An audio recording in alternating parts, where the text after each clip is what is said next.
All right. Hi, good evening, guys. Welcome to the Clinical Needs in IR webinar. This will be the finals of the competition, and we're very excited to present. This is the first time, the first iteration of this competition, and I think the purpose of this competition was to fill kind of a need in the entire bio-innovation space in IR, just about how to find what is worth investing in. A lot of the times, the problem with finding clinical needs in IR is that it is just more about having a hammer and then looking for a nail. Through this competition, we're trying to find the nail first. So whatever bio-innovation products you have or you develop later on actually have some clinical usage and can advance practice. My name is Rohil Malpani. I'm one of the members of the SIR Biodesign and Innovation Committee. And on the call, we have many other members, including my co-organizer, Kelvin, and then many other people as well, and also our judges, which I will introduce shortly. So let me change the slide. So what is the clinical needs in IR competition? So mainly, we already have a biodesign in IR competition, which was held recently, which has been going on for a couple of years at least.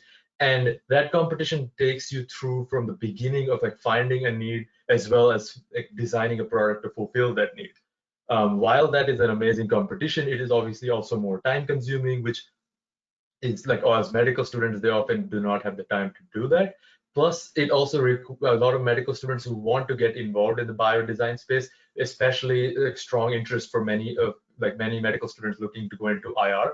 They cannot do so because they do not have the background and the technical skills that you would need to basically enter such a venture. And that's where our competition comes in, because we are focusing mostly on the first and one of the most important steps in the biodesign process, which is finding the clinical need. And our competition takes you from encourages you to find mentorship at your own program or local institutions, as well as just basically then using that mentorship, finding a clinical need that is worth solving, and then just presenting what the need is and the potential impact of solving the need. And through that, you get a very good overview of how to kind of just go about the entire needs finding process.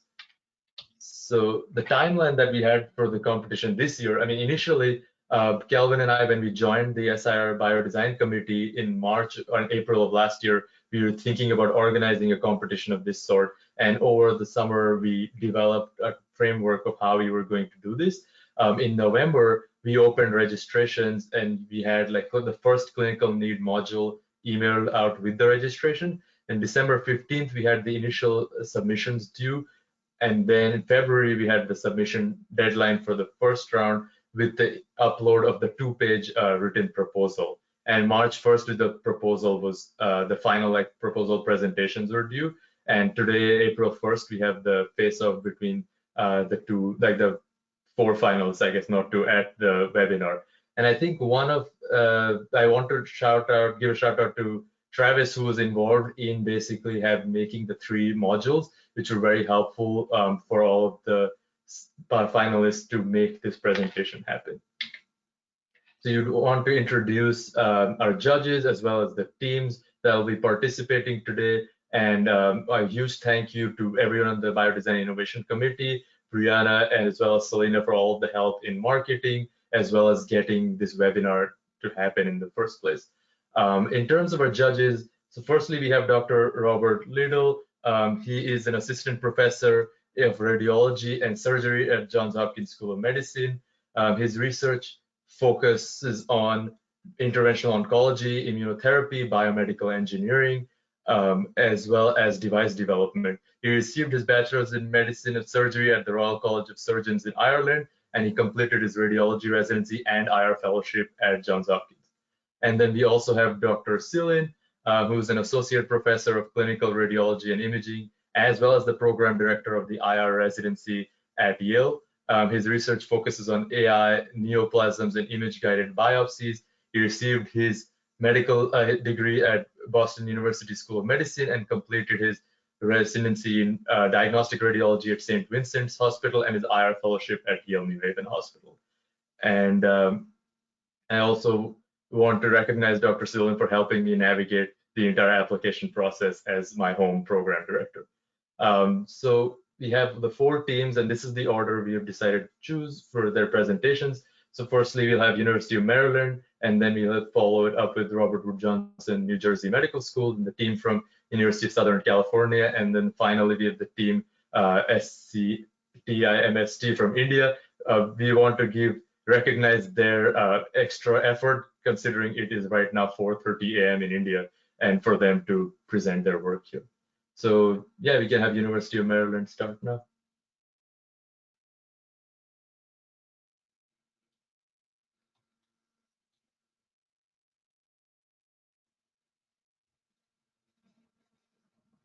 Can everyone see my screen and hear me okay? Yeah, we can hear you. Yes. Okay, perfect. Awesome, thank you. So good evening, everyone. My name is Adar Shamala, and I will be presenting on behalf of my team at the University of Maryland School of Medicine on our identification and analysis of a clinical need in IR. Let's see, okay. So I think we can all appreciate that COVID-19 overwhelmed our healthcare system. This was only exacerbated by unnecessary emergency department visits, a common and costly theme in our healthcare system. Downstream of these, COVID-19 circumstances have challenged hospitals and clinicians to somehow sustain follow-up and elective care without the infrastructure to do so safely in person or effectively remotely. For patients, rather than being able to consult with their physicians, have often resorted to preemptively utilizing the ED, and in many cases, even resorting to delaying emergency care. Now, within this clinical problems framework, we wanted to center our analysis around a single high-frequency IR procedure with a high rate of readmissions. So we focus on gastrostomy tube placements. And there's actually a decent body of literature pointing to a significant and unnecessary resource utilization for care and maintenance after G-tube placement. We found that of the almost 300,000 G-tubes placed each year in the United States, about 20 to 30% of these patients return to the ED within 30 days of placement. Even more remarkable is about 40% of these visits to the ED were found to be unnecessary and were considered issues that could have been resolved with better patient education via phone call or in the outpatient setting. Based on research estimates, about 45% of unnecessary ED visits were for granulation tissue, another 25% were for mild clogs, and about 15% were for leakage. Now, these visits on average costed $1,200 and required spending 5.5 hours in the emergency department. Extrapolated to our healthcare system, this results in $43.2 million in unnecessary healthcare expenditure relating to G-tube maintenance. Now, some snippets from the literature to further kind of characterize this point. One paper, made the point that even for visits that were made in the outpatient setting, so even when patients kind of didn't go to the ED and made an appointment, still about 1/3 of these clinic visits were considered concerns that could have been easily addressed over the phone or by a caregiver. Another paper suggested that many of the issues patients were experiencing regarding their G-tubes could have been avoided with improved caregiver education. And another paper identified that a number of visits were due to issues that could have been avoided with a dedicated educational program.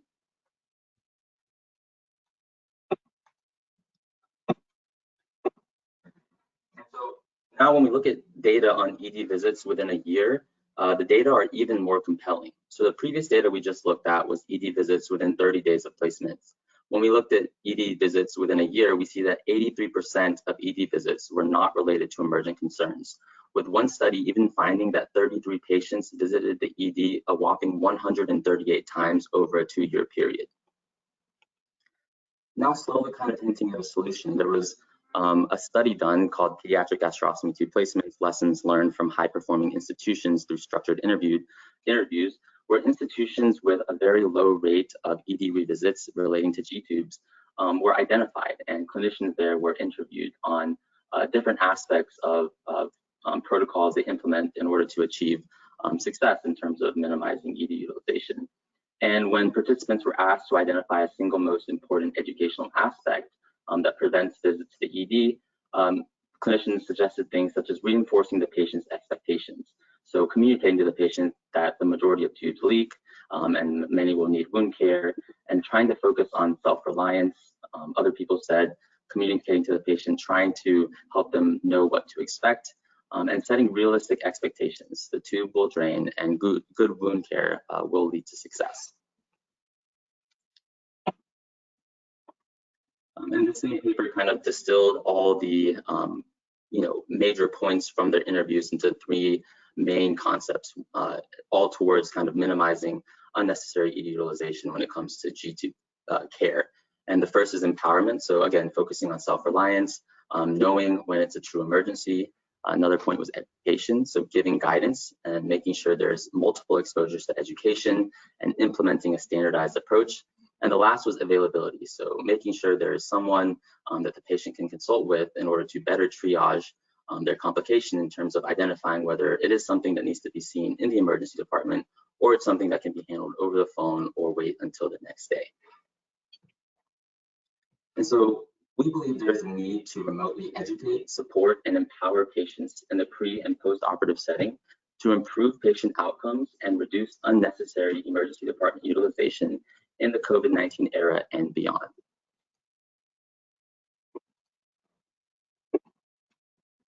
So in terms of current technologies and our recommendations, so the main, kind of most robust solution we at least identified to this solution was potentially implementing conversational agents such as a chatbot. And this is primarily because, we kind of identified that COVID has already placed, a number of pressures on healthcare providers. So having a process that was more automated and more hands-off for the physician while not sacrificing patient care and access would be a really good solution to this problem. So in terms of chatbots, kind of 2 major ones that have, had some clinical implementation are Babylon and Boy Health. But there's still a number of issues with these bots that kind of limit their utility. These bots are both kind of general symptom checker bots, and they're based on pretty complex AI technology that's all mostly been based in research. This has actually been a major issue in terms of implementation because these bots have had issues identifying a defined role in care. So in terms of patient consulting the bot and maybe the patient getting some advice, whether the patient would still consult with a physician or not, the patient would trust the advice. And on the clinician's end, with the clinician not having a clear understanding of the technology used in terms of what advice is generated and given to the patient, physicians have been concerned in terms of issues like over-medication or having particular suggestions and preferences for patients that the bot may not deliver to them. And so for a recommended solution, we believe that a conversational agent should have a very defined role in care, such as particularly for pre and post operation education. Additionally, we think an ideal solution would facilitate continuity of care. So for Boy Health, for example, they are able to connect patients to a telehealth physician, but this will be the next available telehealth physician who will be completely new to the patient, and the patient will kind of have to start from the beginning in terms of history and explaining their problem, which we kind of view as an inefficient approach to healthcare. So if a bot could connect the patient to their regular care provider, whether it's their IR physician or an IR caretaker, then that would be the most ideal. Additionally, again, going back to the issue of clinicians not being completely comfortable with AI technology and not completely understanding how the advice is generated, and maybe having their own preferences for advice delivered to patients, knowing them personally or knowing their history more specifically, we believe that a conversational agent should have site-specific customization and that the provider should be involved in the design and implementation of the technology. Additionally, it would be ideal if the technology did not require PHI, and if it did not require a smartphone. As we all likely know, a smartphone is intimately tied to socioeconomic status as well as age. And additionally, it'd be great if the technology could facilitate opt-in options such as healthy reminders that it could text or message the patient on particular days after a procedure, and of course, ideally have no cost to the patient. And so this is our team of students from the University of Maryland School of Medicine and our mentors from UCLA IR. Thank you. Thank you so much, Adarsha. Now, if we can have Dr. Seelan and Dr. Liddell with any questions that they have for the University of Maryland team. Sure, Bob. Do you want to go first, or do you want me to start? Why don't you go ahead and you start? All right. So for full disclosure, and to be clear, because I'm sure this team knows, I have had the opportunity to see to see their project prior to this. So and I know I'll tell you what I think is great. I love things that empower patients.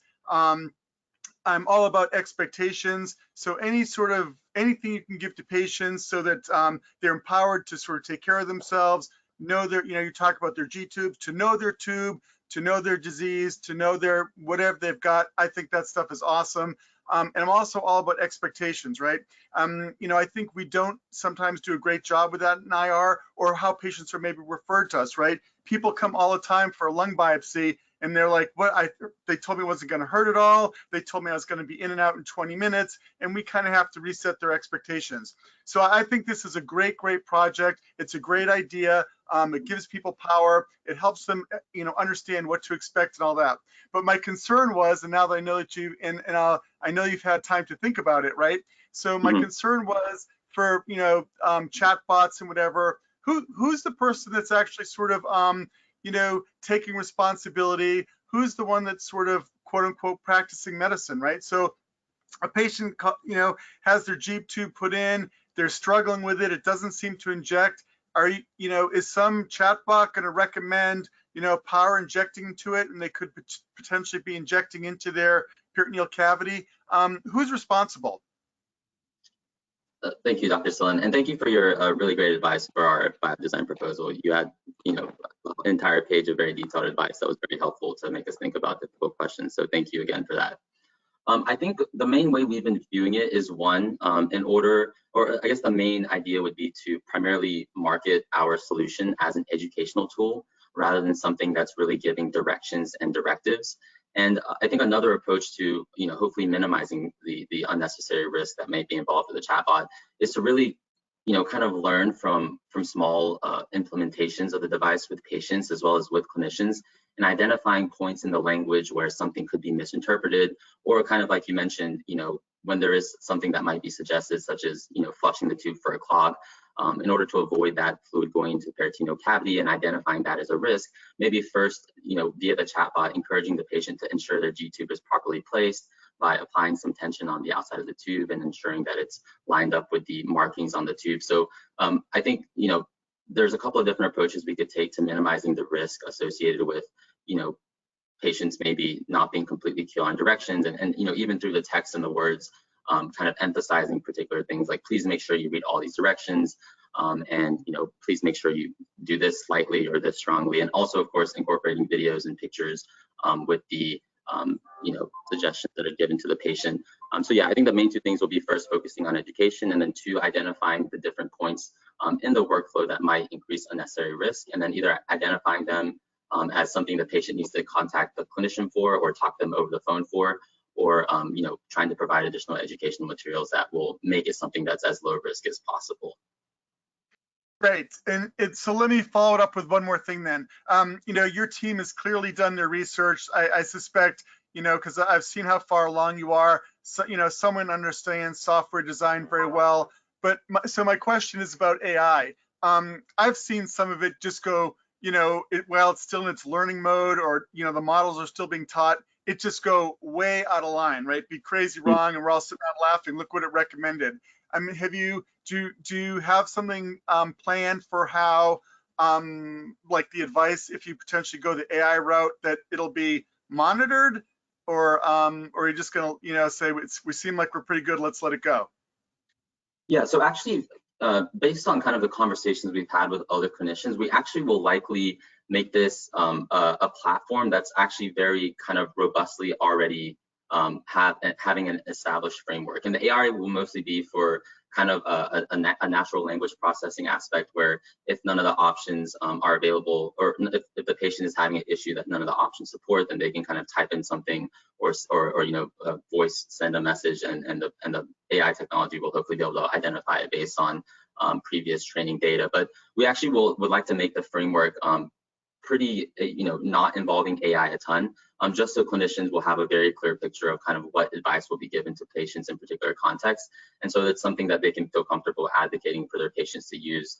So just kind of, very clear framework that's previously established. And I guess this goes beyond the scope of this presentation, but it'll likely involve an onboarding form where on-site clinicians can either input their own suggestions for patients to receive in certain contexts, or actually just choose from our kind of pre-populated suggestions that patients would receive for, dealing with a clogged G-tube or dealing with a dislodgement. So yeah, I guess the idea is to kind of minimize the AI actually as much as possible, just to make this as low risk and as physician friendly as possible.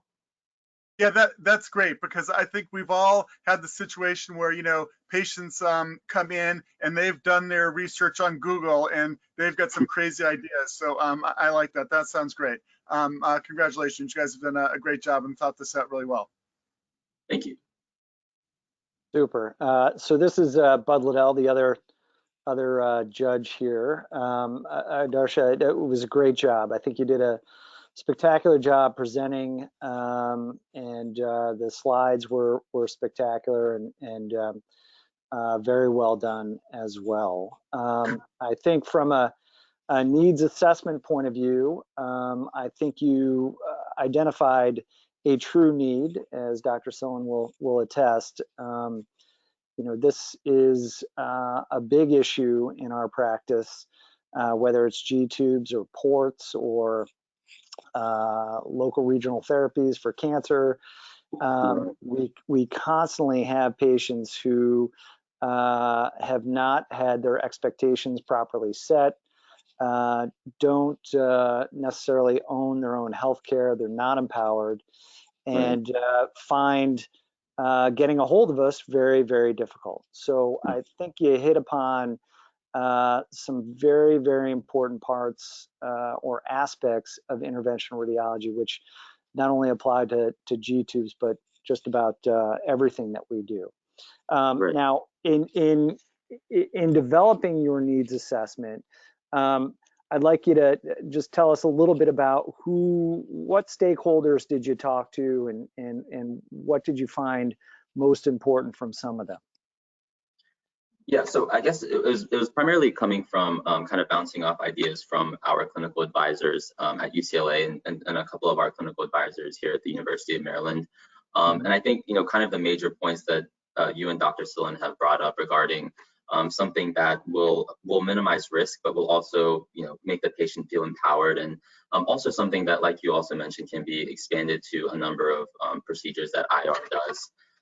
And I guess in terms of even marketing, in terms of stakeholders, I guess because the goal is to kind of reduce unnecessary emergency department utilization and encourage healthy post-op practices, we also foresee kind of like healthcare systems and major hospitals kind of being interested in this whole idea of being able to reduce healthcare expenditures. So similar to how I guess kind of other self-care support apps like Livongo have kind of been able to strike major contracts with Kaiser and United Health, we're hopefully also kind of foreseeing that those types of institutions and companies will be interested in supplying our technology to their patients, and hopefully also kind of developing it more with their kind of concerns and ideas in mind. Great, super. Yeah, and I would suggest, with something like this, and it probably goes to all the teams, speaking to patients themselves and getting their perspective is often very important when listing needs and assessing them. So, but again, good job and great work. I look forward to hopefully seeing this move forward. We could all use it. Awesome. Thank you for that point. We'll definitely make sure to talk to patients. I appreciate it. Thank you so much. Next, we have the team from Rutgers, New Jersey Medical School.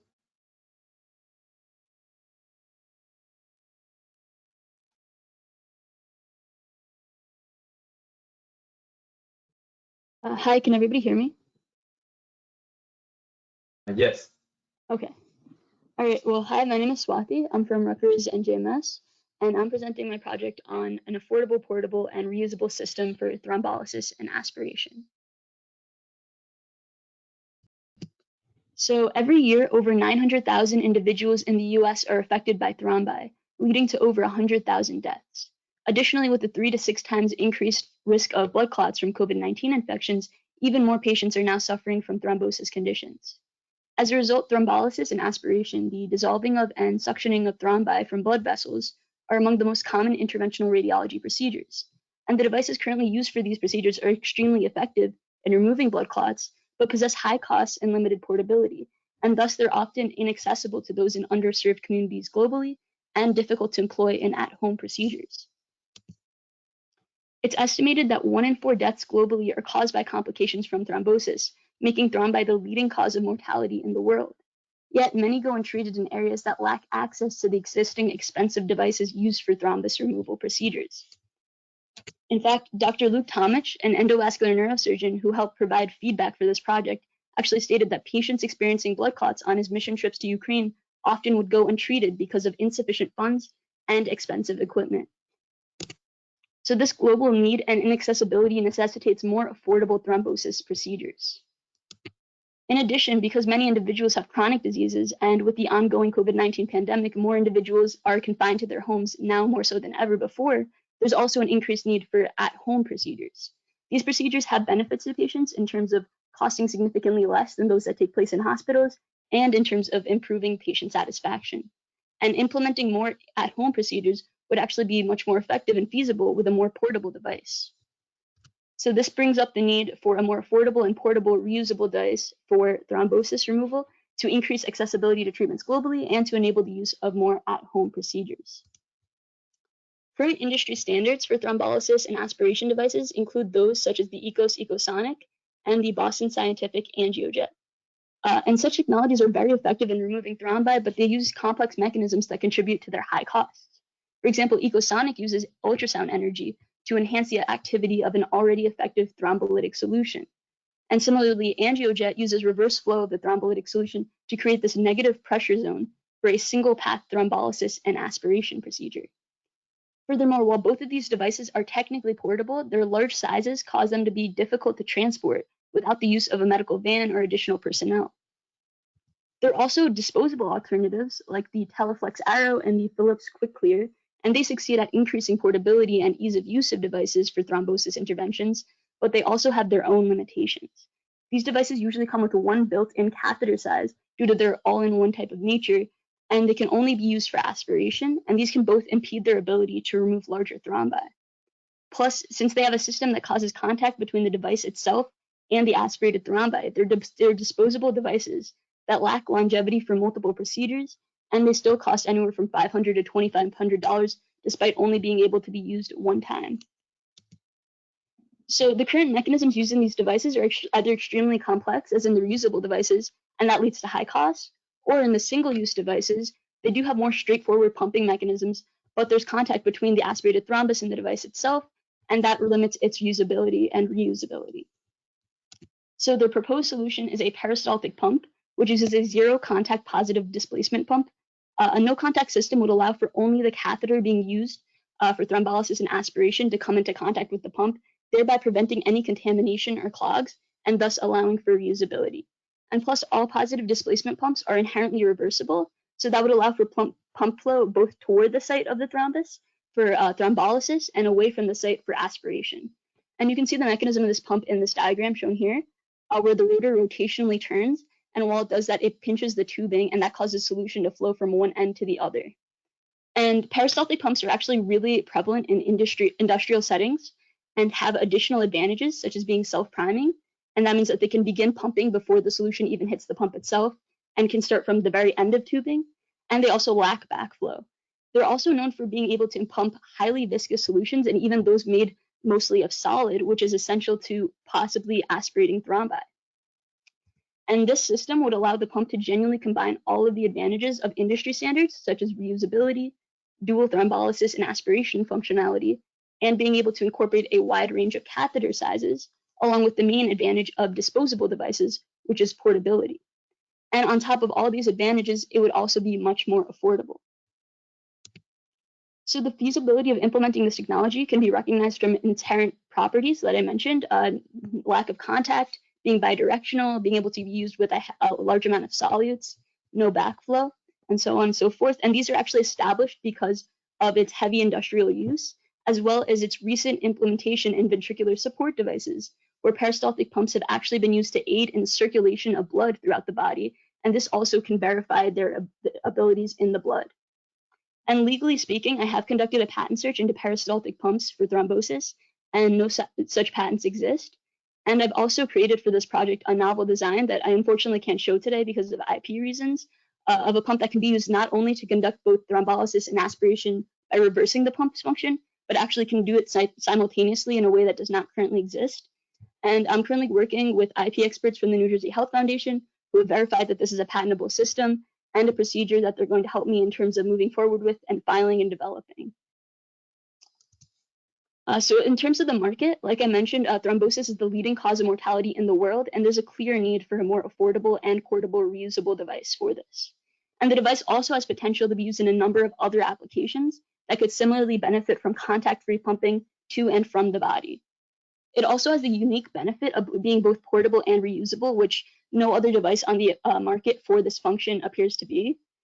And it is also extremely affordable. There are comparable peristaltic pumps available for as low as $30. And with the desired materials to make a nice sterile medical pump and the alterations that my design would require, I can still have the device costing less than $50, making it by far the most affordable pump and thrombosis device that exists on the market. Finally, in terms of moving forward, like I mentioned, I've talked with members of the New Jersey Health Foundation, a nonprofit that aids in accelerating research in medical devices, and we're beginning the process of filing for a provisional patent for the system. I also already have developed a 3D model of the novel device and hope to begin prototyping it with the funding I've received and resources at the makerspace nearby me. And eventually I would love to continue to apply for grants and be able to test the device both in vitro and vivo and get it to a stage where it would be able to enter the market officially. And yeah, that's the presentation. Let me know if you have any questions.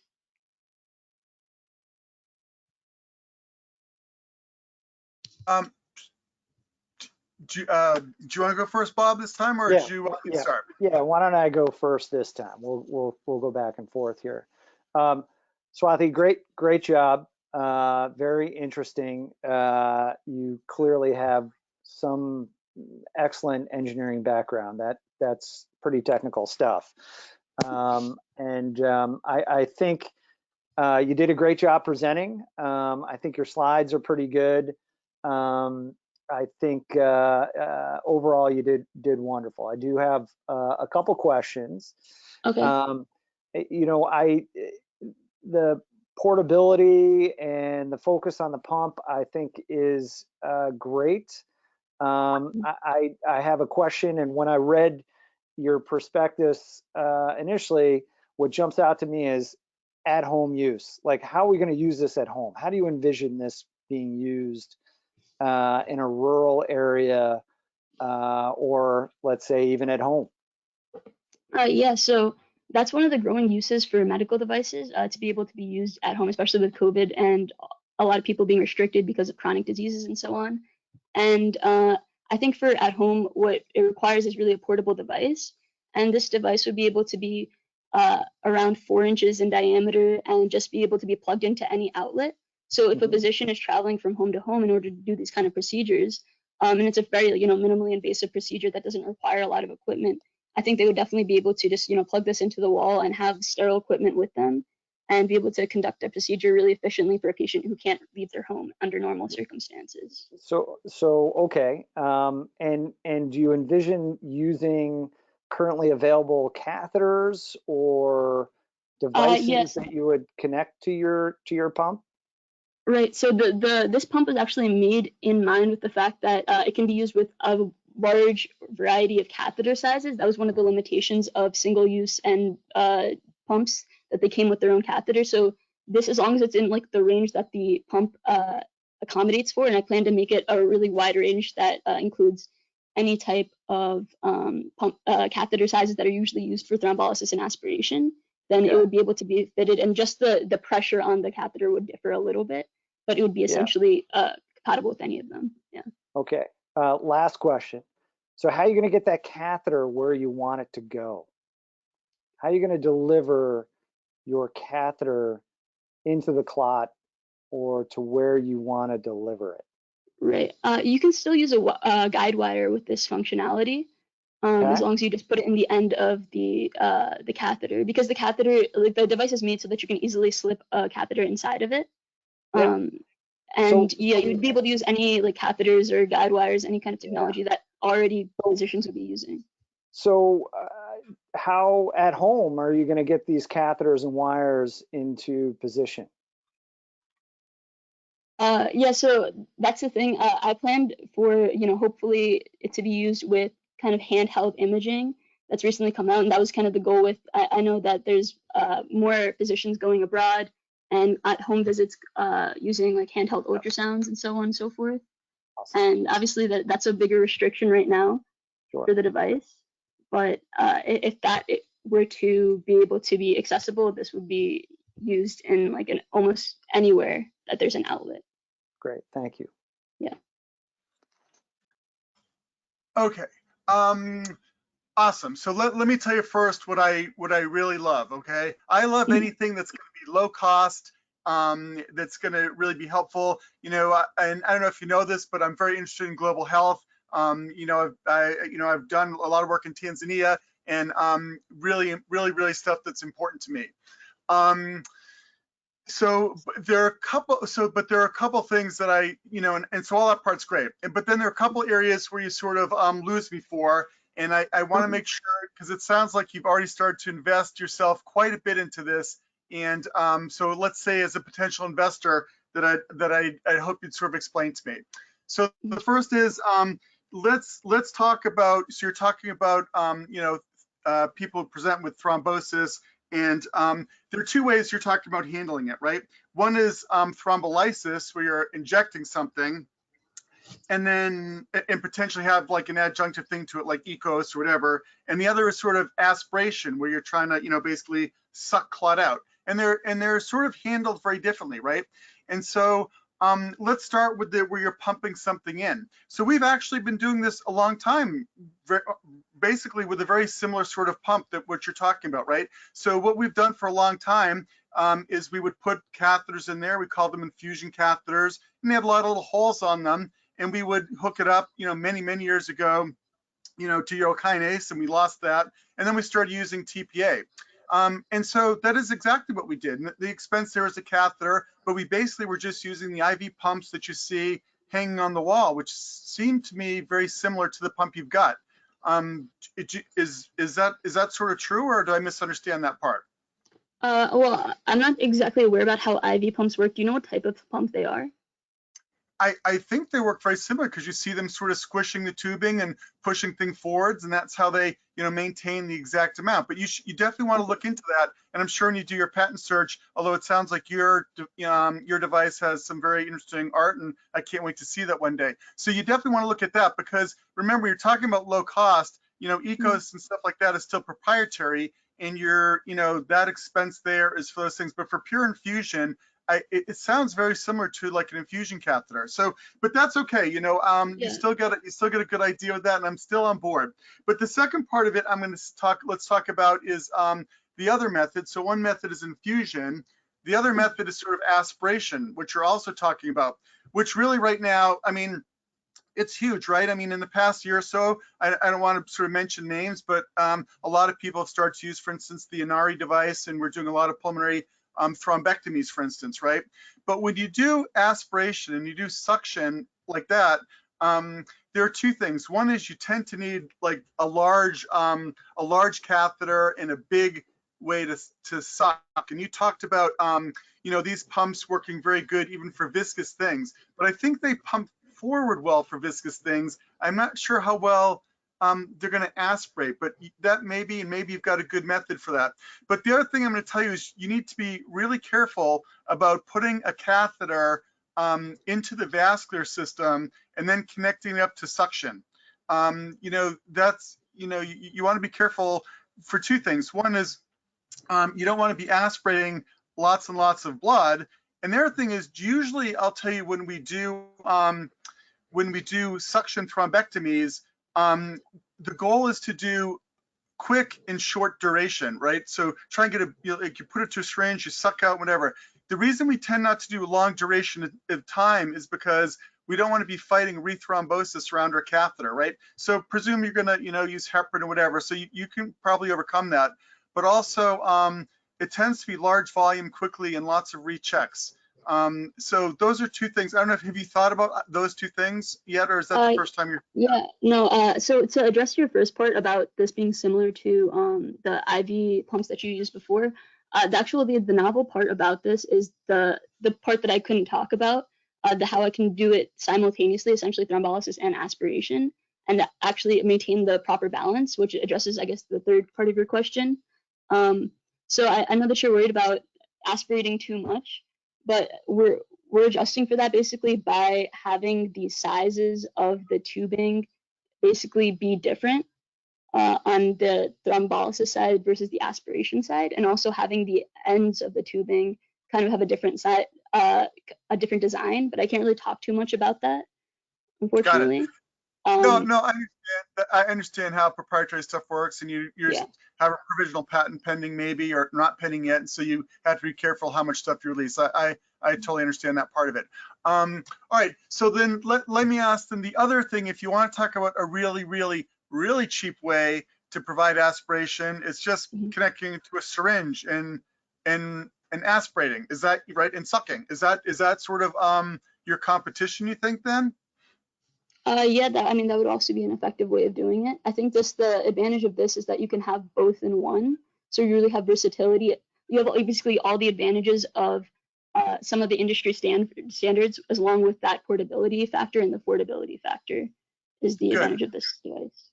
All right, well, I can't wait to see it in action, and I'm really looking forward to it. I think the idea of maybe pumping in some thrombolytics and then aspirating out back and forth, I think that could be a potential good way to do it.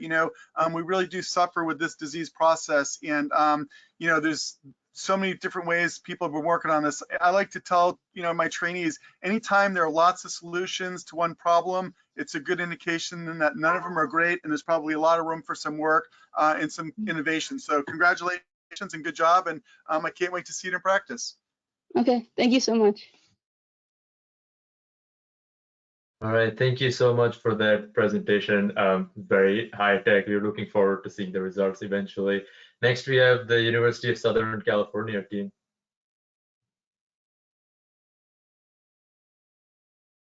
Perfect. Can you guys see that? Yes. Okay. Roha, is there a purpose for us to show our cameras or not? You can share your webcam the same. Yeah. Yeah, and also we have multiple presenters that will be speaking as well today. Okay. Okay. Sounds good. All right, Mike. Hello, everybody. We're from the Keck School of Medicine of USC. My name is Michael Rapaich. My name is Michael Kim. My name is Johnny Lee. And I'm Tara Shelby. We're here today to talk to you about machine learning powered inventory management.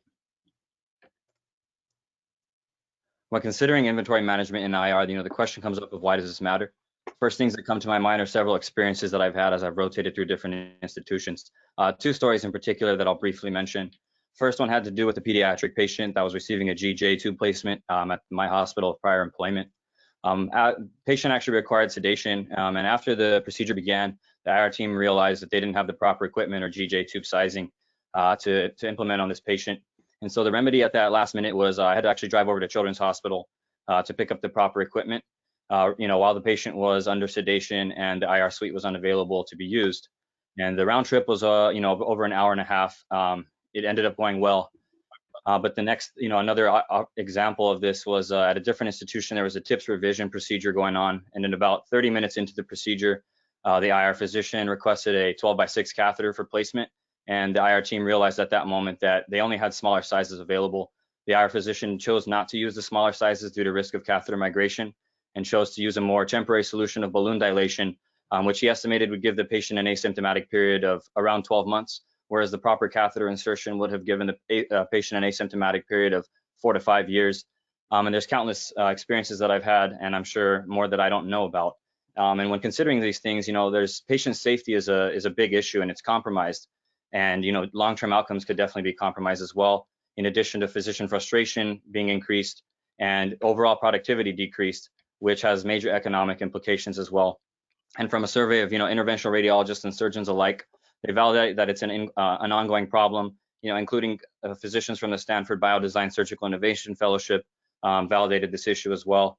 And so when considering inefficient inventory management, we see that it leads to really significant issues that are just completely unacceptable in the medical setting. Just to give a current state of the art of what we see in IR and hospital systems in general is that mainly digital tracking systems have been implemented, such as RVMed or Easy digital tracking. And these mainly rely on human-powered barcode scanning systems. And they're great systems, very robust, but pros is that they're easy to use and easy to implement with a small handheld device like an iPhone or Android or a dedicated barcode scanner. And as you update them, they'll actually update the system dynamically, so you have like real lifetime updates with the supply levels that you have. I think like the big cons in terms of like testing these kind of systems is that they require a lot of human management. You need like a dedicated staff member to like take these supplies in, scan these in, and when they take them out for procedures, actually like change the supply levels so they can help keep track of those. In addition, it's difficult to adapt these supplies, the system to like non-barcode supplies. For example, get like a bundle of acrylics that just comes in a bag, and you have to like put in things like serial numbers or just keep things track of manually, which in terms of emergency situations, may be very difficult to keep track of in the future. Right, so I'll talk about our solution, and we're going to be doing something that, on first glance doesn't look like it's all that different from our competitors, but it's something completely different. And so this key concept here is virtualization versus innovation. And the top of the slide is an example that we've all experienced. Virtualization is just taking pictures of paper checks. Like, that is better than physically depositing a check, but it's just using that new technology, that smartphone, to enable what I call a legacy process, right? That paper check. And we didn't actually think about what that process or what we wanted to do was. So innovation is just completely reimagining how new technologies enable us to do what we really want. So in my example, we've got Plaid and Venmo, and they've come in and allowed us to do instantaneous, frictionless cash transfer, and we've completely obsoleted the paper check. If you've ever been frustrated by using an EHR, it's because they basically virtualize paper health records without seriously innovating, right? They've added some nice new features on top, but they didn't actually think about what is this end-to-end process and who are all the stakeholders and what do we want to get out of all of those things. That's the same thing with Easy and RVMed in our industry, and something that our software is going to address. So again, our innovation is in thinking about the whole process, and our software is going to minimize that requirement for human management while also accounting for factors that legacy solutions, they just can't accommodate. So key inputs that we're going to talk about further are weight-based monitoring and a machine learning algorithm. And because we're producing software, we can also easily implement nice-to-have features in the future, like accounting for clinician preference and human feedback about the accuracy of our planning, and we can roll those out with software updates. So the hallmark of our proposed solution that allows for feasibility is our choice of weight-based monitoring through the use of bins with built-in scales on the bottom. Something like this is currently being used by large-scale organizations like Oracle and Amazon. However, they use systems that are not directly suited for IR needs. For example, the bins larger than necessary most of the time. They may not have an associated software, and if they do have an associated software, as Mike just explained in the last slide, there are a lot of factors that go into IR supply management. So the software that does exist doesn't directly serve our purpose. Also, it's definitely more expensive with a lot of irrelevant features like warehouse to warehouse distribution monitoring or excessively large cloud storage that you have to pay for. So our proposed solution will be specific to IR. We'll have bins with built-in scales in a variety of sizes that can be bought individually or in bulk. They'll be easy to set up, take down, maintain. They'll be sensitive to lightweight instruments, and they will be directly connected. The scales themselves are going to be directly connected to our software, which will assume in a given day only a set number of items are going to be used. At the end of the day, the scales record any extra or reduced levels, and our software will add or subtract from our reserve supply accordingly. And kind of in addition to these simple weight thresholds that you can set, just that you don't always like run out of certain supplies, is that you can use some of the historical supply data to inform future orders. And this is great so that you don't overorder supplies, so that if you don't have space, the capital for it. And this is great for adaptable to any setting and unique demand patterns. I think a classic example would be seasonal variation, like East Coast hospitals that spike in trauma cases during the winter months due to rain or snow. Or another example would be like university hospitals that have a decrease in cases during the summer when students are away for the summer. And I think like also another kind of global component to it is that for things like recent trends like federated learning or collaborative learning, sharing this data or algorithm across like many hospital systems within the same area, because of course these things are very data dependent, right? I feel like when people hear ML as like it's a buzzword for sure, because like they think, okay, it's only good data, it only works as well as the data. So for these kind of systems, like if we wanted to like increase the power of it across having the ability to share across many systems, be fantastic for smaller hospitals that don't necessarily have the budget to implement a system like this, or like don't have enough data yet to implement a system like this. Right, and feasibility, I think, is where we really stand out. Our key difference is bringing some design thinking to an industry that's just dominated by legacy systems, right? They're completely ossified. They were developed in the 2000s with a 2000s era approach to software and really 2000s era hardware limitations, right? Like whenever you see the back end of a computer in the hospital, it's still running Windows XP. Like all enterprise software is still using really old hardware and software. And admittedly, we're going to use a lot of the same parts as our competitors, things that they have already proven out, but that's also a component that we know works. But the difference, again, is that we're doing it in a new paradigm. And the bottom line is that because we're using proven components, there aren't any serious impediments to our development or adoption. So in conclusion, our approach combines software that takes into account the many factors of IR inventory management with cheap, sensitive scales that are small and easily set up and taken out. And it allows the potential add-on for machine learning to chart monthly supply trends and inform future purchase. Overall, our solution will eliminate inefficiency due to inventory supply issues by providing a cheap, easily implementable system tailored specifically for IR. We believe that implementing this system is feasible due to the existing tech and lack of associated risk, as Mike just explained. Thank you.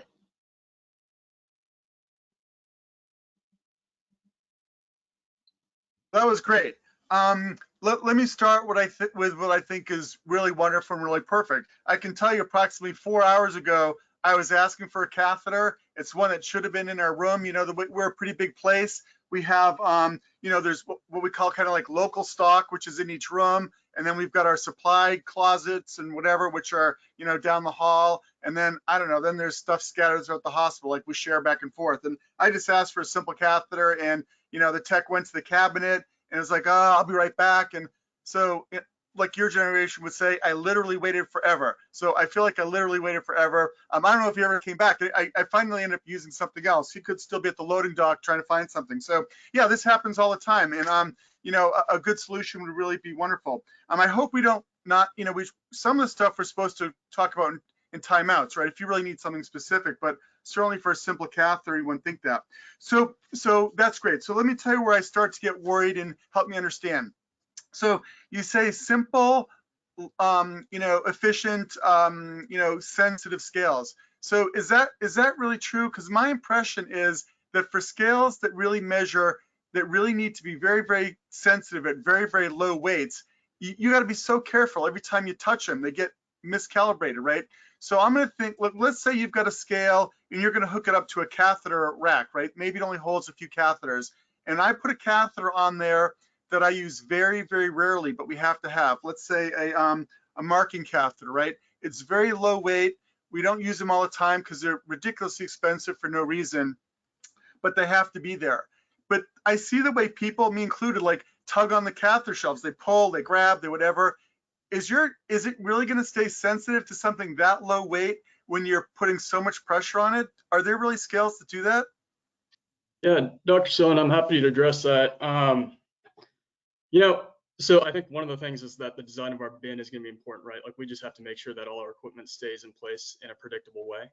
And I think the other thing is that we're not really going to be taking real-time measurements all the time. So it doesn't have to be something that we're really worried about being jostled around. And one of the nice things is that, you know, if we program, you know, this particular device is going to be stored in this bin, you know, our software actually knows what to expect. It's going to expect discrete multiples of a particular weight. And we can actually get that sort of sensitivity, you know, in products that are already commercially available. So one thing that Amazon just came out with for a consumer grade product is that kind of automatic reordering scale. So that exists, but I think we would be using something more in line with that grocery store technology. It gets down to you know, a specificity that, you know, can actually determine what item by SKU and predicted weight that you're weighing. Even if you didn't scan it, that's something that's available and is being implemented by Amazon with their Amazon Fresh grocery stores.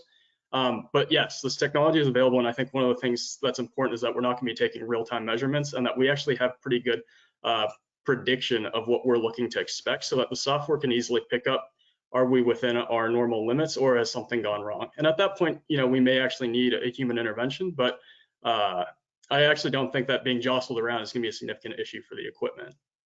Got it. Yeah. Go ahead.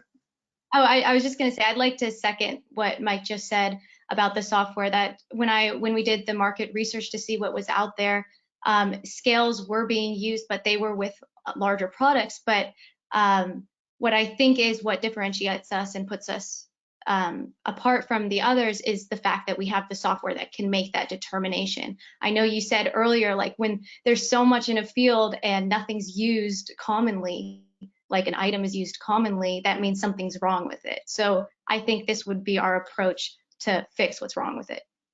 Got it. All right. So one more problem that I have, and I'm sure you've seen it from what you're saying, is that, the faculty, we know, like, okay, I'm going to be asking for stuff. So what we tend to do is say, listen, I'm starting this case, pull, but don't open, and we list like 7 or 8 different things. So they've got it in the room because they had to go to the secondary place, wherever, and they've got it there all waiting, and they bring the coil shelves in, and we've got it all there, and they've got it all splayed out, and we only use 1/3 of it, right? And then what happens is, one of the junior techs that's training, it's told, you go restock this, right?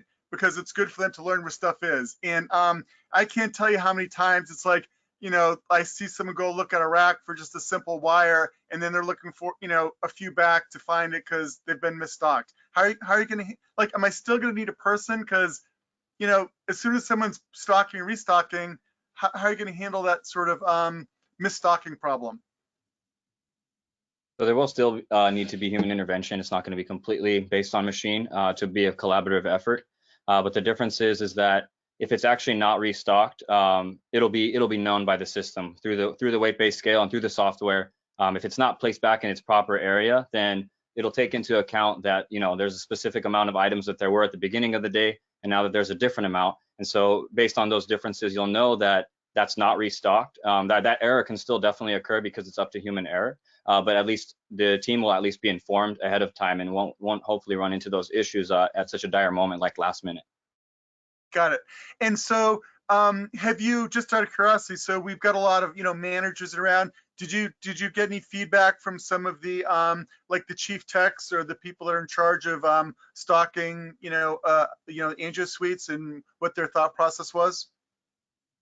Yeah, IR docs alike, along with the vascular surgeons and the staff that helps them out, all had the consensus that this is an ongoing issue, that issues can arise from multiple levels of inventory management, whether it's restocking, whether it's actually bringing the items out.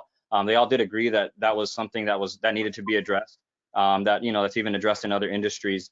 And since it was such like a universal response, this kind of solution I actually brought it up to different staff, the nurses, the managers, as well as the interventional radiologists.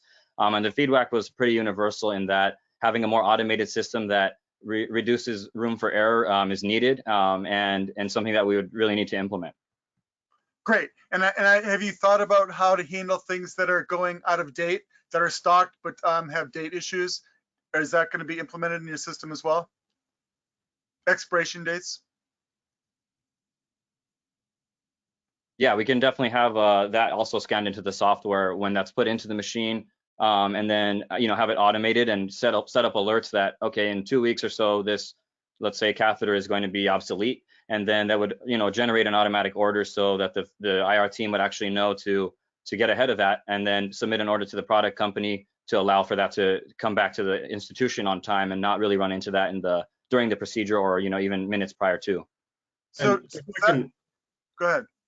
If I can add to that, that's I think on my second slide, I think is one of the critical benefits of our system is that Easy and ArbaMed, they just don't have the capacity to take in that information. There is no option to input that.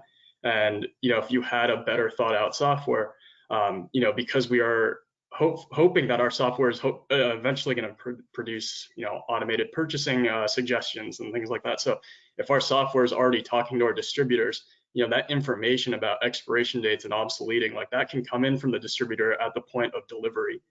So as devices are being taken, from shipping, brought into the IR, supply rooms, that information about them, all that metadata should already be captured in a way that our system can incorporate. But I thought part of what you said was the idea was to get away from like QR codes, so they wouldn't necessarily, if you've got 7 of something on in a bin, you're not going to, they may not all have the same expiration date. So you're going to be using QR codes and the weight-based thing, so you know which lot they took, which catheter from which lot they took.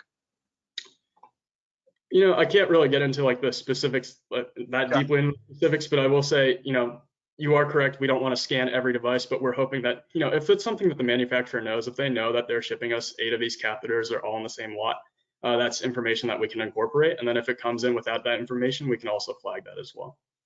Well, it sounds great. I mean, like I said, I just had this problem 4 or 5 hours ago, and so sounds wonderful. And if you can spare me that, and I felt really bad, I'll tell you, actually, the tech did eventually come back, and we'd already moved on to something else. And it's like, if I'd known you're going to be gone so long, I would have said no, we wouldn't find something else. So thanks, and really needed, and I can't wait to see how this comes into play. Thank you very much.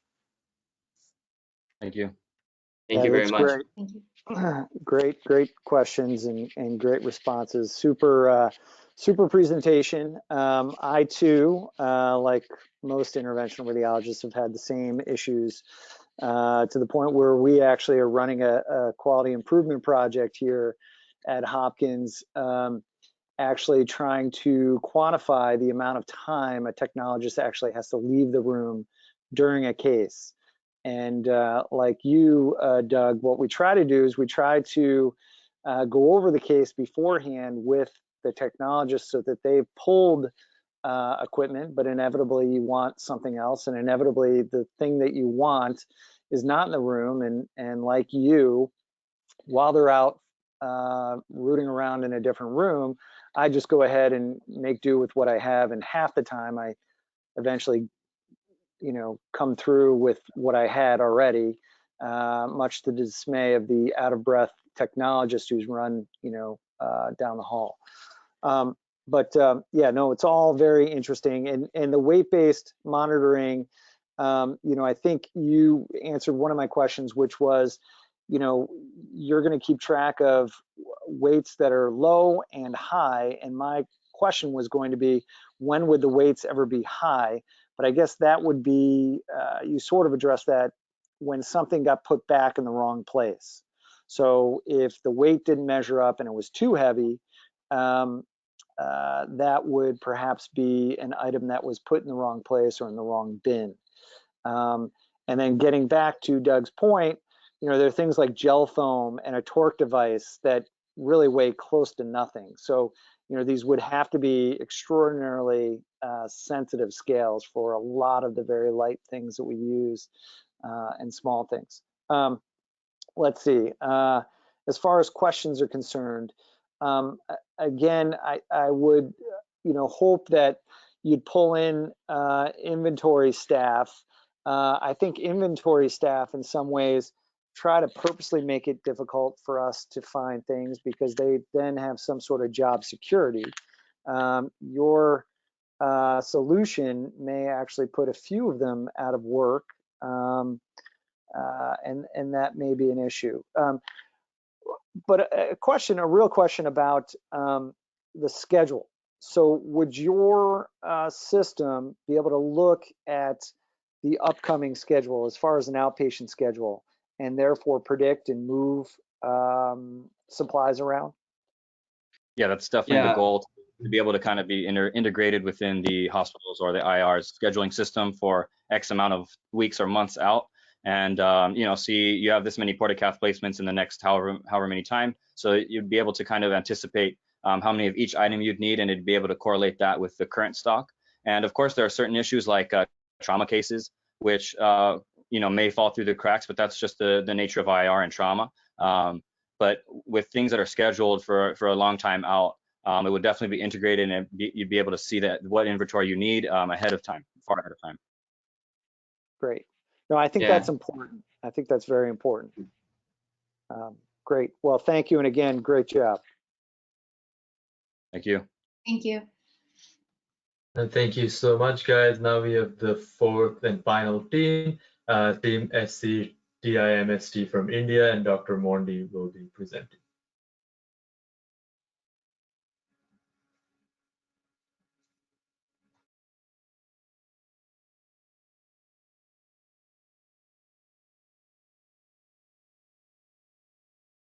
If we can see your slides. Okay, thank you. So good evening, everyone, and greetings from India. Those were three excellent presentations. I am Vimal Chakumondi, doing my residency in Sri Chitra Tirunal Institute for Medical Sciences and Technology in Trivandrum. So that is acronymized to SCTIMST. And I will be speaking on behalf of my team on our project, which aims to deliver a simplified technology for the surveillance of hemodialysis AV fistulas, which we've named AV Wave. So a brief look at the background. So chronic kidney disease contributes to significant morbidity and mortality from non-communicable diseases globally, and it is estimated that about 10% of the world population is affected by CKD. The number of cases is seen to be disproportionately increasing in developing countries like India, which is the diabetic capital of the world right now. And over 2 million people worldwide require some form of renal replacement therapy to stay alive, and these figures might actually be grossly underestimating the total disease burden. So hemodialysis through an autogenous AV fistula forms the most common form of renal replacement therapy in India, and with such a huge disease burden, complications arising from AV fistula are bound to happen and are quite common. So among the most common complications are stenosis and thrombosis of AV fistulae. And this is especially important because due to the limited size available for creation of AV fistula, and thus each fistula is precious. So these fistula over time develop neointimal hyperplasia with stenosis, especially at the sites of AV anastomosis or in the downstream vein, and this finally progresses to frank thrombosis and occlusion with a latent period in between. So understanding this natural history of AV fistula is important with regards to its surveillance, and with the rationale for surveillance being that detection at an early stage of stenosis can allow for interventions to maintain patency of the fistula prior to the development of frank occlusion. So this avoids more complex interventions like thrombolysis, which are needed in case of complete occlusion with subsequent longer hospital stays, increased healthcare costs, and poorer results with regards to patency and re-intervention. So the most widely accepted standards for AV fistula monitoring and surveillance is laid down by the National Kidney Foundation in their Kidney Disease Outcome and Quality Initiative Clinical Practice Guidelines for Vascular Access in their 2019 update. And this recommends primarily for clinical monitoring and examining for clinical indicators for AV fistula dysfunction. Other methods available include measurement of the venous pressure as well as flow measurements and Doppler evaluation of the fistula. But all of these three forms of surveillance and monitoring have inherent deficiencies, especially so in developing countries and resource-poor countries where access to experienced and qualified healthcare is especially low, especially in rural areas. Also, clinical methods have the disadvantage of being limited in access, limited expertise present in rural areas, and being a subjective method of assessment. The measurement of flow and venous pressure is invasive and is not widely available as of now. And Doppler assessment for stenosis is again limited by availability and cost factors. So thus, there is a clinical need to identify early detectable markers of AV fistula dysfunction through a simple, safe, precise, unbiased, reproducible, and reliable method for the surveillance of these fistula. Thus, we propose the development of a device that can non-invasively detect significant AV stenosis. This device would be in the form of a cuff that is strapped over the site of the fistula with the ability to measure a pressure waveform through a pressure transducer, thereby providing an objective assessment of patency. The distribution of this parameter will have to be identified in normal AV fistulae as well as in those with flow dysfunction. And if such a device is available, it would, especially in dialysis centers where patients primarily present, they would significantly increase the access to AV fistula surveillance because of its ease of use, surveillance can be done by those with less technical expertise like dialysis technicians, it can act as a screening tool which with further prompts referral for appropriate management. Due to its non-invasive nature, it would also allow for sequential measurements during each dialysis session, thereby allowing for a trend analysis rather than depending on a single measurement alone. These threshold levels could be set for intervention, which can be determined with a protocol set in place when these threshold levels for AV fistula dysfunction are reached.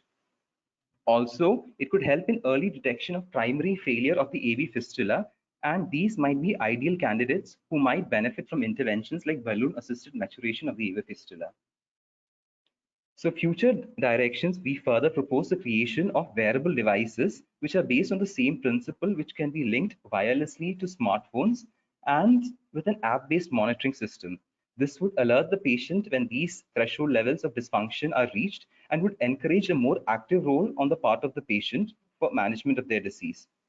But does this mean that clinical assessment takes a secondary role? No, this proposal, it just complements the clinical method, and we are all clinicians first. So with regards to feasibility and limitations, there are some inherent limitations for our proposal.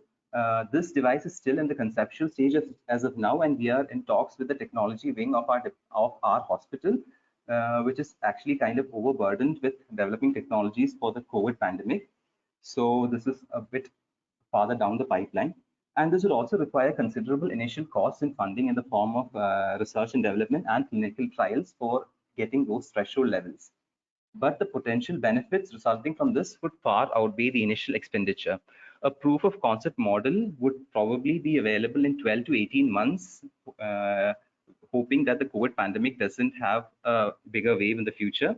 And other limitations include the use of this model in other methods of vascular access for hemodialysis like AV grafts and central venous catheters. So to conclude, there is expected to be an exponential rise in the number of dialysis-dependent chronic kidney disease patients with an associated increase in the number of AV fistulae-related complications. Current surveillance and monitoring methods have inherent deficiencies, especially in developing nations and resource-poor countries. Thus, there is a need for a simpler method for the early detection of AV fistula dysfunction so that you can identify those fistulae that are most likely to benefit from early interventions. It should be sensitive enough to pick up those fistula which have significant stenosis and specific enough to avoid unnecessary intervention procedures. This proposal was born out of our collective experiences with patients with occluded AV fistulae who we met in our outpatient clinic, and these numbers were compounded by the prothrombotic state caused by the COVID-19 pandemic. All these led us leaving with wishes that if only these patients had presented earlier. So thank you all for your patient listening, and thank you for this opportunity. Great, great job. Very, very good presentation. Thank you. I like this. I like this idea. I think you did a very good job assessing the needs and a real need that is in surveilling these fistulae. Right now, we rely solely on clinical examination and the feedback from dialysis sessions. So we get feedback in the form of high pressures, prolonged bleeding, prolonged sessions, and we rely on the patients and the dialysis centers referring, either self-referring or being referred to have interventions before these fistulae go down. And if there was a way, an inexpensive, portable way of surveilling these fistulae, I think we'd all support that. I think the fact that your needs assessment has led you to this potential device in the conceptual stage is is not a bad thing. I think it's a good thing because the focus of this exercise was really a needs assessment. It wasn't necessarily coming up with a solution to perceived clinical needs. It was actually honing down on the clinical needs themselves, and I think you've done that. So I wouldn't get too, I wouldn't beat yourself up that things are conceptually very early on, and that your hospital is behind and dealing with a lot of COVID innovation themselves. I guess one of my questions would be, if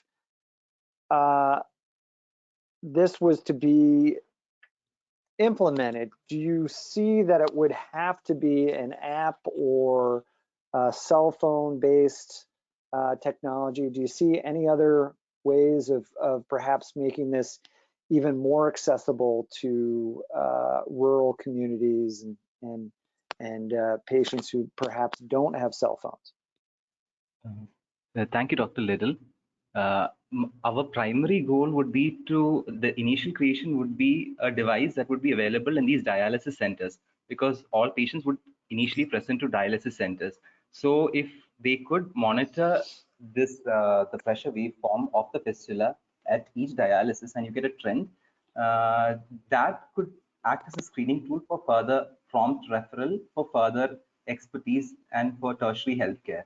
So only these app-based and smartphone-based would be for the future directions of the plan if the initial step works out. So primarily, I would like the device to be available in all dialysis centers where patients would initially present. That's great. I like that answer. That's a good answer. Very good. Yeah, Dr. Sillon, why don't you go ahead? Great. So let me start by saying what I think is great about what you did. The first is you're absolutely right. Dialysis maintenance is a huge expense, a huge cause of morbidity, dramatically affects people's lives. And they're always emergency cases, right? People are coming in with thrombosed grafts and problems with their fistulae. It disrupts the schedule, it disrupts their lives, and it really affects the dialysis centers that, because basically someone shows up there, now it's an emergency procedure, they can't get their dialysis, and now that chair goes unused, and they're running on a tight margin. So, and you've hit a huge thing, right? So, this a surveillance method that accurately predicted impending thrombosis, like that's the holy grail. So if you could get that, and you could convert thrombectomy procedures, clotted grafts into just ones with mild stenoses and moderate stenoses, that's awesome. You make everybody's lives better. So that's another great thing. The third great thing about what you've got here is, like I said before, any problem that there are multiple solutions for, it's a good indicator that none of them are great and none of them work well. So, but now is here where you're starting to lose me a little bit. And by the way, I don't mind if it's not wearable, and I don't mind if they can't do the community, because you're right, a dialysis 3 days a week, that should be enough surveillance. But here's where I'm starting to, where I need some help. If you think about all the methods that are out there are a lot of direct methods they do, right? That means during puncture as opposed to indirect where there's no puncture. So the direct methods that we're using right now that go to dialysis centers, there's some where they inject little bubbles, and there's some where they do thermal dilutions. They're always trying to figure out flow through the grafts and through the fistula and what the flow rates are. Some require reversal of flow, right? They have to put cuffs on. There are a lot of them, and none of them have been great predictors of impending thrombosis, right? So now you're already talking about an indirect method, which again, I say it again, is the holy grail.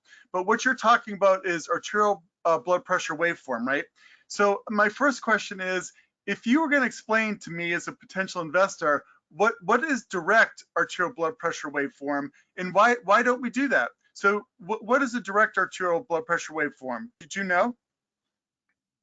I guess that is a direct arterial line. You invasively measure the arterial blood pressure. That would be an invasive method of measuring the arterial blood pressure.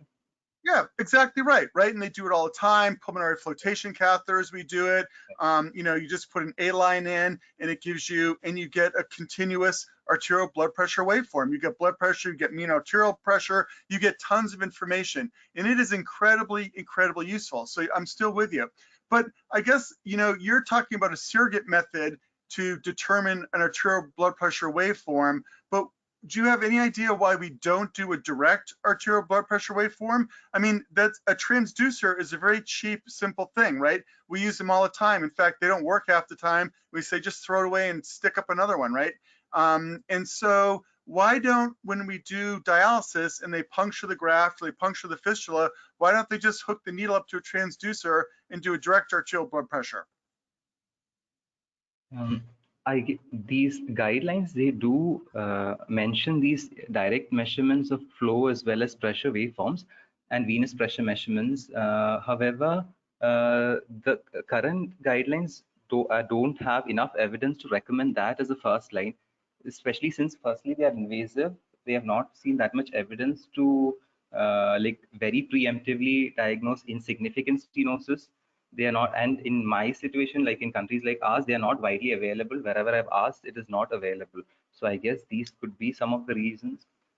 Okay, so and I'm with you, and I think that's a reasonable answer. But and I get it, in some parts of the world they're not available, but we're always looking for methods, and I'm trying to think, you know, when we puncture, you know, grafts to see what's going on. Granted, we're going to do an angiogram, but the pressure transducers are cheap, and I didn't look, so I don't know, but I don't think we routine, like, we're doing far more complex things. Direct arterial blood pressure waveform during access for dialysis, and like in my head, it seemed like it might be a simple thing. So I was wondering if you looked into why we don't do that, and as people tried it. So it's probably worth, if you're somewhere where they're doing dialysis access, when people come in, you know, maybe we should start looking at that and seeing what a before and after an angioplasty looks like for a direct arterial blood pressure waveform before you, because you're going to do a lot of work to figure out a surrogate method to do indirect versus the direct. But so the other thing is, you're saying, I know you said that, let me ask that there aren't methods to do indirect arterial blood pressure waveforms, but have you ever heard of arterial tonometry and like the volume clamp method? Sorry, I'm not aware of that. That's okay. And if you want, if you email me, we're over, I can send you some references, because there are some nice papers out there where people are trying to do indirect, you know, arterial blood pressure waveforms. And they, you know, some of their limitations are, which won't be for you, right? It has to be over a bone because it does require some compression or something firm. There's like the volume clamp method. So people are trying this. I mean, I think you might be onto something, but before I would invest in an indirect method, I think it's worth trying to figure out if a direct method gives you information you want. So, you know, but I think that part is great. I agree. You know, I'm interested, right? Because this is something, dialysis work I'm really interested in. And if you can figure this out, I'm with you. And I think it's worth looking into and trying to figure out. But again, before you invest too much in indirect, you know, take the free ability to do some direct measurements. Let's see, what else do I want to say? That's really it. I think you've really hit, you know, like Bob said, on a huge problem. And this is about trying to identify problems. And you've nailed a huge one, because this is a huge expense in the United States as well. I think last I heard it was almost like a third of the cost of Medicare or Medicaid goes into this. So good for you for identifying it. I think that's it. Thanks so much. Thank you, Dr. Salim. Yep. All right, thank you so much, Dr. Mondi. We will now have the two judges discuss the presentations, and then we will be back in a little bit with the results of the presentation.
All right. Hello, everyone. So the judges deliberate, and now we have the final results. So they have chosen the weight and AI inventory management for effective interventions, aka the team from USC, to be the winners of this competition. So congratulations to Michael, Johnny, Michael again, and Tara. It was an incredible solution, and the judges really thought about like actually the need as well as some of the way you guys thought about it, and they noted that everyone presenting as well as just everyone answering the questions really spoke to the strength of the team as well as the entire thought process behind it. So congratulations, you guys. Thank you so much for the opportunity to participate. Everybody's solution and need that they found were incredible. A lot of research went into it, and we're just happy to really be a part of the process. Especially the first biodesign competition of SIR. It was a pleasure to be a part of, and just thank you to everybody that really allowed this to be possible. Yeah, I mean, all of the presentations are really, really great. I mean, they had a hard time kind of deciding between them, is splitting hairs after a point. So thank you to everyone for presenting and being part of this first time competition. Yeah, and Rohil and Kelvin, you guys both should be commended on running a very nice competition and soliciting some really good projects. I think all the teams did an outstanding job. Dr. Sillen and I were very impressed, and really, I think we'd both be available to talk to any of you in the future going forward and trying to help you in any ways we can, okay? Thank you. Thank you so much. Absolutely. Thank you. Really Thank you enjoyed so it. much. You know, the IR world is a very small world, and so please, hopefully when COVID ends and we're all at SIR or wherever, please come up and say hello. You know, and who knows, we'll bump into conferences or we'll get to see your applications or who knows what down the road. So congratulations. It was a pleasure. Really great. Thank you very much. All right. Thank you, guys. Obviously, regarding the winners, we will announce that on social media as well. And in terms of the prize, is you will be in touch about just using some of the resources through the SIR RFS and the judges for the further like kind of help with the project going forward in terms of advising. But thank you so much. If no one had any final words, we could end the webinar.